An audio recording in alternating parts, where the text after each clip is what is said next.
So hello everyone. तो हम topic पढ़ रहे हैं सर्च फॉर जेनेटिक मटेरियल। ठीक है। हमने दो एक्सपेरिमेंट्स ऑलरेडी पढ़ लिए हैं और ये थर्ड एक्सपेरिमेंट जिसने प्रूव कर दिया था कि जेनेटिक मटेरियल जो है वो डीएनए है। ठीक है। और इस एक्सपेरिमेंट को कहा जाता है that is Hershey chase experiment.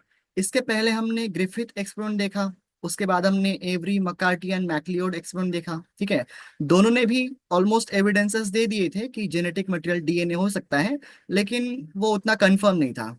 कुछ बायोलॉजिस्ट और कुछ साइंटिस्ट को उन एक्सपेरिमेंट पे थोड़ा डाउट था। ठीक है। तो ये थर्ड एक्सपेरिमेंट किया गया। दी जेनेटिक मटेरियल्स डीएनए इस टॉपिक का हेडिंग है। ठीक है, आपके एनसीईआरटी में दिया हुआ है। अगर पहले दो एक्सपेरिमेंट से क्वेश्चन ना भी बने तो नीट में चांसेस है कि इस टॉपिक पे क्वेश्चन बनेगा ही। ठीक है, इस चैप्टर में से। तो ये वन ऑफ द इम्पोर्टेंट एक टॉपिक है। ठीक है, जो कि कंक्लूसिव एक्सपेरिमेंट है, जो प्रूव करता है कि डीएनए ही जेनेटिक मटेरियल है। ठीक है। तो हम स्टार्ट करते हैं हर्शी चेज एक्सपेरिमेंट से। तो मैं पहले एक्सपेरिमेंट समझाता हूँ, बाद में हम थ्योरी पार्ट पढ़ेंगे। ठीक है। तो स्टार्ट करते हैं आज के टॉपिक से। तो देखो, हर्शी चेज एक्सपेरिमेंट। ठीक है, Robert Hershey and Martha Chase, इन दोनों साइंटिस्ट ने मिलके ये एक्सपेरिमेंट कंडक्ट किया था। अब इन्होंने इंटरेस्टिंगली इस एक्सपेरिमेंट में एक वायरस यूज किया था जो बैक्टीरिया को इन्फेक्ट करता है। और उस वायरस का नाम है दैट इज बैक्टीरियोफाज। ठीक है, बैक्टीरियोफाज नाम के वायरस का उन्होंने यूज किया। अब इसी वायरस को क्यों चूज किया गया? क्योंकि ये वायरस मेजरली दो कंपोनेंट से बना होता है।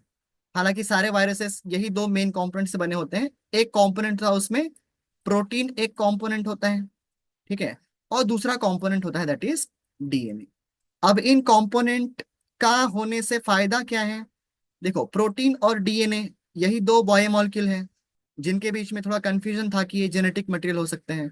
और इस वायरस के अंदर ये दोनों भी कंपोनेंट पाए जाते थे। अब इन्होंने एक स्पेशल टेक्निक का यूज किया। ठीक है, दैट इज रेडियो एक्टिविटी। ठीक है, रेडियो एक्टिविटी। अब इन्होंने जो है दो एलिमेंट यूज किए। ठीक है, दे यूज्ड टू एलिमेंट्स। एक एलिमेंट यूज किया उन्होंने फॉस्फोरस और दूसरा एलिमेंट यूज किया उन्होंने सल्फर। लेकिन इन एलिमेंट का उन्होंने रेडियो एक्टिव टाइप यूज किया। ठीक है, जैसे फॉस्फोरस का जो एटॉमिक नंबर होता है, ठीक है, 15, एटॉमिक मास नंबर 30 होता है। तो उन्होंने रेडियो एक्टिव एलिमेंट यूज किया P32। और सल्फर का भी रेडियो एक्टिव एलिमेंट यूज किया उन्होंने। ठीक है, दैट इज S16, इसका atomic number 32, atomic mass number. तो उन्होंने S35 यूज किया। ठीक है, एटॉमिक मास नंबर चेंज होता है जो रेडियो एक्टिव एलिमेंट होते हैं। ठीक है। अब रेडियो एक्टिविटी, ये फिनोमेना इन्होंने यूज क्यों किया?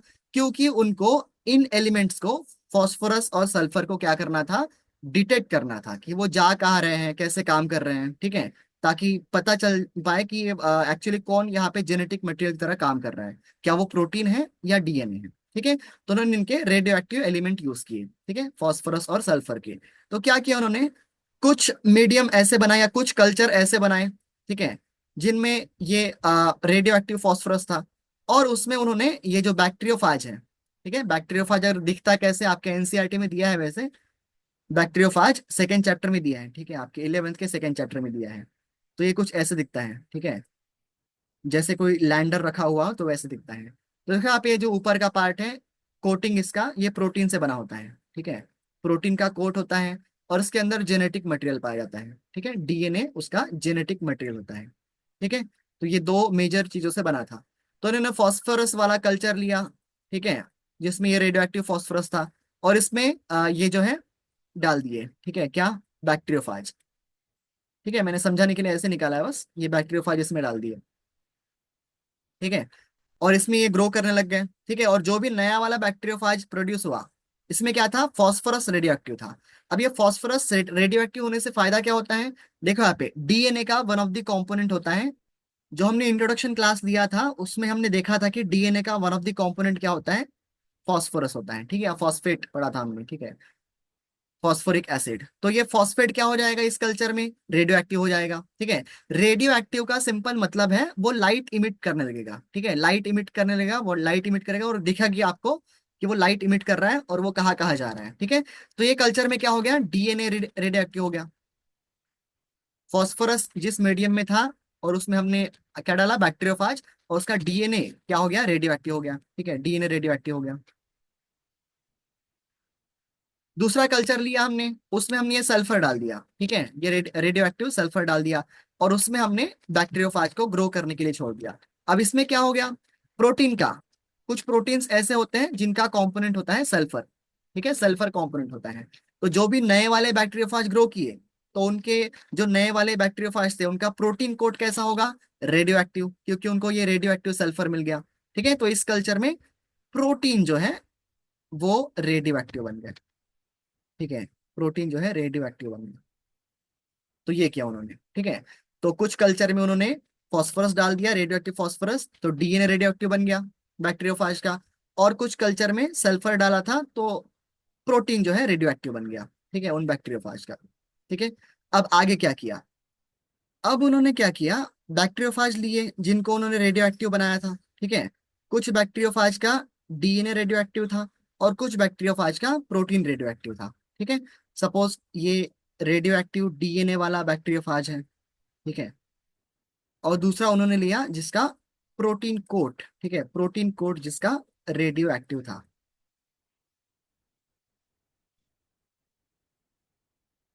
ठीक है, अब इनको सेपरेटली उन्होंने छोड़ दिया बैक्टीरिया के ऊपर इन्फेक्ट करने के लिए। ठीक है, बैक्टीरियोफाज बैक्टीरिया को इन्फेक्ट करते हैं। ठीक है, यहाँ पे डीएनए शो कर देता हूँ जिसका डीएनए रेडियो एक्टिव नहीं है, ठीक है, इसका डीएनए रेडियो एक्टिव। तो इनको सेपरेटली छोड़ दिया बैक्टीरिया के ऊपर। ई कोलाई बैक्टीरिया यूज किया था उन्होंने, ठीक है, एग्जाम में पूछ सकते हैं, ई कोलाई बैक्टीरिया का यूज किया था, ठीक है, इसके ऊपर छोड़ दिया उन्होंने इन्फेक्ट करने के लिए। ठीक है, अब इन्होंने बैक्टीरिया को इन्फेक्ट कर दिया। ठीक है, अब क्या किया उन्होंने, एक टेक्निक यूज की जिसको कहा जाता है सेंट्रीफ्यूगेशन।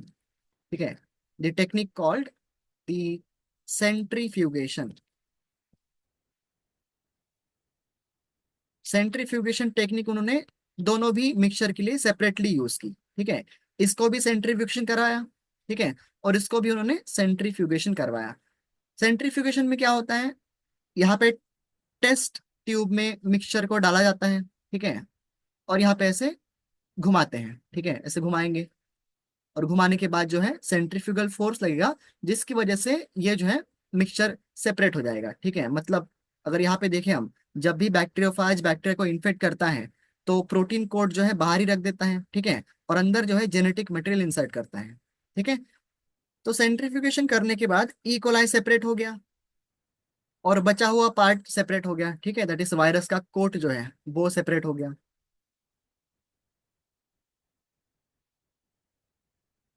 ठीक है, और डीएनए या जेनेटिक मटेरियल अंदर चला था तो अंदर दिख गया ये, ठीक है। तो ये कहानी थी किसकी, जिसका रेडियो एक्टिव प्रोटीन कोड था। ठीक है, अब अगर यहाँ पे देखें तो इसमें भी सेम हुआ, उन्होंने यहाँ भी कौन सा टेक्निक यूज किया, दैट इज सेंट्रीफ्यूगेशन, इसको भी घुमाया। ठीक है, और घुमाने के बाद इसका भी क्या सेपरेट हो गया, दैट इज इकोलाई सेपरेट हो गया, और बचा हुआ पार्ट, ठीक है, जिसको हमने यहाँ पे सुपरनेटेंट वर्ड यूज किया है, जब हम वो डायग्रामेटिक देखेंगे जो टेक्स्ट बुक में दिया है उसमें आपको पता चल जाएगा। ठीक है, तो इकोलाई सेपरेट हो गया, ऐसा कुछ दिखा वो, और बचा हुआ प्रोटीन कोड जो है वो सेपरेट हो गया। ठीक है, अब उन्होंने जब यहाँ पे ऑब्जर्व किया, ठीक है, एक तो ई कोलाई, ठीक है, और बचा हुआ मिक्सचर सुपरनेटेंट, तो जिन बैक्टीरिया का डीएनए रेडियो एक्टिव था वहां के मिक्सचर में ई कोलाई जो है वो रेडियो एक्टिविटी शो कर रहा था, लेकिन उसके सुपरनेटेंट में, ठीक है, सुपरनेटेंट बचे हुए मिक्सचर में कोई रेडियो एक्टिविटी शो नहीं हो रही थी। तो जब इस मिक्सचर को उन्होंने ऑब्जर्व किया तो उन्होंने देखा कि ई कोलाई यहाँ पे कोई रेडियो एक्टिविटी शो नहीं कर रहा है, लेकिन इसका सुपर नेटेंट जो है वो रेडियो एक्टिविटी शो कर रहा है। सुपर नेटेंट का मतलब होता है बचा हुआ, ठीक है, मिक्सचर, ठीक है, मिक्स इकोलाई को छोड़ के बाकी जो भी पार्ट बचा हुआ है वो सुपर नेटेंट में आएगा। ठीक है, अब इस एक्सपेरिमेंट से उन्होंने कंक्लूजन क्या निकाला कि जिन इकोलाई को इन्फेक्शन हुआ था उसके अंदर ये रेडियो एक्टिविटी शो हो रही थी, मतलब जेनेटिक मटेरियल अंदर एंटर कर गया था। ठीक है, और जिन बैक्टीरिया के अंदर उनको कोई भी रेडियो एक्टिविटी नहीं दिखी, ठीक है, उसके सुपर नेटेंट में रेडियो एक्टिव दिख रही थी, मतलब यहाँ पे प्रोटीन कोट बाहर ही रह गया था। ठीक है, उसने कोई इन्फ्लुएंस नहीं किया इस बैक्टीरिया के ऊपर, जो भी इन्फ्लुएंस करना था वो डीएनए ने किया था, और उसने ही ई कोलाई को इन्फेक्शन कॉज किया। ठीक है, तो इस एक्सपेरिमेंट से प्रूव हो गया कि डीएनए ही वो मॉलिक्यूल है जो इकोलाई के अंदर एंटर कर गया था और जिसने इन्फेक्शन कॉज किया था। ठीक है, तो ये सिंपल सा एक्सपेरिमेंट था जो हर्षी एंड चेज ने किया था। ठीक है, अब इसको देखते हैं कि उन्होंने टेक्स्ट बुक में जो डायग्राम दिया है उसको कैसे, यहाँ पे और भी ज्यादा क्लियर हो जाएगा। देखो, अब जो मैंने बोला था उसको समरी में थोड़ा बताऊंगा। ठीक है, तो उन्होंने क्या किया, दैट इज एलिमेंट लिए फॉस्फोरस एंड सल्फर जो कैसे थे, रेडियो एक्टिव थे। ठीक है, कुछ बैक्टीरियोफाज को उन्होंने रेडियो एक्टिव सल्फर में ग्रो किया जो इस साइड में दिया हुआ है, और कुछ बैक्टीरिया को उन्होंने रेडियो एक्टिव फॉस्फोरस में यूज किया। जिन बैक्टीरिया को रेडियो एक्टिव सल्फर में यूज किया था उनका जो है प्रोटीन कोड रेडियो एक्टिव था। ठीक है, रेड कलर से दिखाया पूरे प्रोटीन कोड को। और इस वाले में क्या किया उन्होंने, डीएनए को रेडियो एक्टिवेट कर दिया। ठीक है, क्योंकि फास्फोरस में उन्होंने ऐड किया था इसको। ठीक है, अब सेपरेटली क्या किया उन दोनों को, उन्होंने बैक्टीरिया को इकोलाई को इन्फेक्ट करने के लिए छोड़ दिया। ठीक है, इन्होंने देखो यहाँ पे इन्फेक्शन हो रहा है, इन्फेक्शन कॉज कर रहे हैं ये, इसने अपना डीएनए अंदर इंसर्ट कर दिया और इसने भी अपना डीएनए अंदर इंसर्ट कर दिया। ठीक है, अब ये इंसर्शन होने के बाद इन्फेक्शन हो गया, देन ब्लेंडिंग की। ठीक है, ब्लेंड हो गए ये, और उसके बाद उन्होंने सेंट्रीफ्यूगेशन टेक्निक यूज किया। ठीक है, और यहाँ पे ई कोलाई को और बचे हुए मिक्सचर को उन्होंने सेपरेट कर दिया। ठीक है, जो बैक्टीरियोफाज का बचा हुआ पार्ट जो बाहर रह गया था, वो दोनों को सेपरेट कर दिया बाय यूजिंग सेंट्रीफ्यूगेशन टेक्निक। तो देखो ये लेफ्ट साइड में ये प्रोटीन वाला पार्ट है। ठीक है, जिसका प्रोटीन रेडियो एक्टिव था, और ये डीएनए वाला पार्ट है। तो देखो इस मिक्सचर में देखो ई कोलाई में कोई भी रेडियो एक्टिविटी नहीं दिखी, लेकिन इसके सुपर नाइटेंट में रेडियो एक्टिविटी दिख गई थी। और इसमें हमने प्रोटीन को ही क्या किया था, रेडियो एक्टिव बनाया था, और वो तो अंदर गया ही नहीं। ठीक है, उसमें उसने कोई इन्फेक्शन ही कॉज नहीं किया, तो ये बाहर ही रह गया। लेकिन इस साइड में जहाँ पे हमने डीएनए को रेडियो एक्टिव किया था, तो वो इस ई कोलाई के सेल में आपको लाइट इमिट करते हुए दिख रहा है। ठीक है, जो ये रेड कलर का पार्ट है, डीएनए अंदर एंटर कर गया, और यहाँ पे सुपर नेटेंट में कोई भी रेडियो एक्टिविटी नहीं थी। ठीक है, अब इन दोनों में अगर कंपेयर करें, ठीक है, तो इससे क्लियरली पता चल जाता है कि कौन वो है जो बैक्टीरिया के अंदर जाके इन्फेक्शन कॉज करता है। तो राइट साइड में यहाँ पे देखो जो रेड कलर दिख रहा है वो डीएनए है जो अंदर जाके जिसने इन्फेक्शन कॉज किया। ठीक है, और इस तरह से एक्सपेरिमेंट में प्रूफ हो गया कि डीएनए ही जेनेटिक मटेरियल है। ठीक है, जो हर्शी एंड चेज ने प्रूफ किया। ठीक है, तो ये था ओवरऑल एक्सपेरिमेंट। अब इसका जो थ्योरी पार्ट है वो थोड़ा पढ़ लेते हैं कि उन्होंने क्या कहा है इसमें। So the genetic material is DNA. The unequivocal proof that DNA is the genetic material came from the experiments of Alfred Hershey and Martha Chase. 1952 में एक्सपेरिमेंट किया था। ठीक है, they worked with viruses that infect bacteria, और ऐसे viruses को कहा जाता है बैक्टीरियोफाज कहा जाता है। ठीक है, तो क्वेश्चन बन सकते हैं, यहाँ पे कुछ चीजें हैं मेंशन करने वाली, बैक्टीरियोफाज पे क्वेश्चन बन सकता है। ठीक है, the bacteriophage attaches to the bacteria and its genetic material then enters the bacterial cell. ये साइंटिस्ट को ऑलरेडी पता था कि बैक्टीरियोफाज का नेचर क्या होता है, कि जो है जेनेटिक मटेरियल जो है बैक्टीरिया के अंदर एंटर करता है। ठीक है, the bacterial cell treats the viral genetic material as if it was its own. ठीक है, जब भी बैक्टीरियल सेल को इन्फेक्शन होता है वायरस का, तो वायरस का क्या आ जाएगा उसके अंदर, जेनेटिक मटेरियल, और उस जेनेटिक मटेरियल को अपने जैसा ट्रीट करेगा बैक्टीरियल सेल। ठीक है, और यही वायरस के इन्फेक्शन में होता है। ठीक है, and subsequently manufactures more viruses particles. ठीक है, और वो बैक्टीरिया अब वायरस के फैक्ट्री की तरह काम करेगा और वायरस वायरस बनाने लगेगा उसके अंदर। ठीक है, अब वायरस की फैक्ट्री हो गया है वो। Hershey and Chase work to discover whether it was protein और DNA from the virus that entered the bacteria. तो उनको पता करना था कि क्या वो प्रोटीन है जो अंदर जाता है या डीएनए है। ठीक है, और जो जेनेटिक मटेरियल है वही अंदर जाता है। ठीक है, उसका नेचर ही है बैक्टीरियोफाज का, तो जो अंदर जाएगा वही जेनेटिक मटेरियल होगा। ठीक, तो उन्होंने वो ऑब्जर्व करने के लिए आगे एक्सपेरिमेंट किया। ठीक है, they grew some viruses on the medium that contain radioactive phosphorus. है ना, कुछ वायरसेस को उन्होंने रेडियो एक्टिव फॉस्फोरस वाले मीडियम में ग्रो किया, and some others on medium that contain radioactive sulphur, और कुछ वायरसेस को उन्होंने रेडियो एक्टिव सल्फर वाले मीडियम में ग्रो किया। Viruses grown in the presence of radioactive phosphorus contained radioactive DNA, but not radioactive protein, because DNA contains phosphorus but protein does not. ठीक है, वही बताया है, जिन वायरसेस को रेडियो एक्टिव फॉस्फोरस वाले कल्चर में ग्रो किया था उनका डीएनए रेडियो एक्टिव हो गया, क्योंकि डीएनए में फॉस्फोरस ही एलिमेंट होता है। ठीक है, लेकिन प्रोटीन उनका रेडियो एक्टिव नहीं था।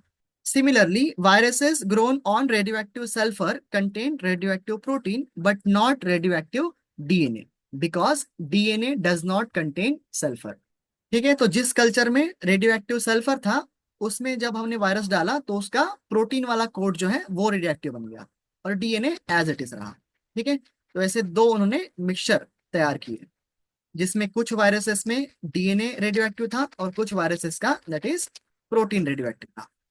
देन रेडियो एक्टिव फेजेस, ठीक है, फेजेस का मतलब ही बैक्टीरियोफेजेस है, were allowed to attach to E coli को उनको इन्फेक्ट करने के लिए छोड़ दिया।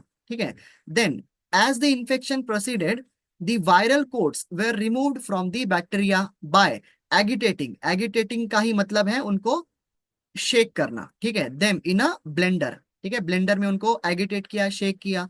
The virus particles were separated from the bacteria, bacteria और वायरस के पार्टिकल्स को सेपरेट कर दिया by spinning them in a centrifuge machine में डाल के। ठीक है, then the bacteria which was infected with viruses that had radioactive DNA were radioactive. अब कौन से बैक्टीरिया उन्हें रेडियोएक्टिव दिखे?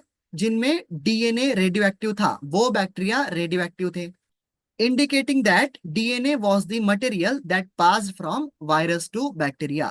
अब बैक्टीरिया जो है रेडियो एक्टिव थे मतलब कुछ तो अंदर गया होगा, और क्या अंदर जाता है? जेनेटिक मटेरियल, और वो डीएनए ही था वो जो अंदर एंटर कर गया था। ठीक है, और हमने उसको रेडियो एक्टिव बनाया था फॉस्फोरस ऐड करके, रेडियो एक्टिव फॉस्फोरस ऐड करके।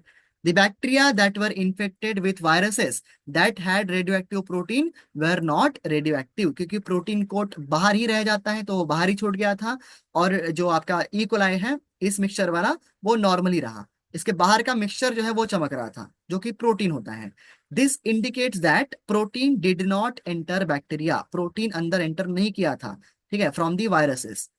अब इससे फाइनल कंक्लूजन ये निकला कि DNA is there for the genetic material that is passed from virus to bacteria. ठीक है, तो इसे हम ये लास्ट डायग्राम से भी समझ सकते हैं। रेडियो एक्टिव प्रोटीन जो है इसमें बाहर ही रह गया था, ठीक है, ये बाहर लाइट इमिट कर रहा था, और रेडियो एक्टिव डीएनए वाला ये ई कोलाई के अंदर जाके ये लाइट इमिट कर रहा था।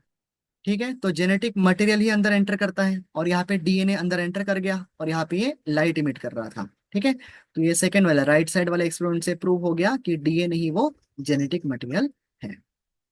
सो हमने सर्च फॉर जेनेटिक मटेरियल का लास्ट एक्सपेरिमेंट पढ़ लिया जो कंक्लूसिव था, दैट इज हर्शियन चेज एक्सपेरिमेंट। ठीक है, तो यहाँ पे हमारा सेकेंड टॉपिक, एक इंपॉर्टेंट टॉपिक कंप्लीट हो गया है। अब नेक्स्ट लेक्चर में हम डीएनए के बारे में, दैट इज डीएनए रेप्लिकेशन, ये प्रोसेस स्टार्ट करेंगे। ठीक है, सेंट्रल डोग्मा, यहाँ से हम आगे प्रोसेस पढ़ेंगे। ठीक है, तो आज के लिए इतना ही। अगर आपको ये वीडियो अच्छा लगा हो, अगर आपको मेरा पढ़ाना पसंद आ रहा है या समझ में आ रहा है, तो इस वीडियो को लाइक कीजिए, ठीक है, अपने दोस्तों के साथ शेयर कीजिए और इस चैनल को सब्सक्राइब कीजिए। Thank you.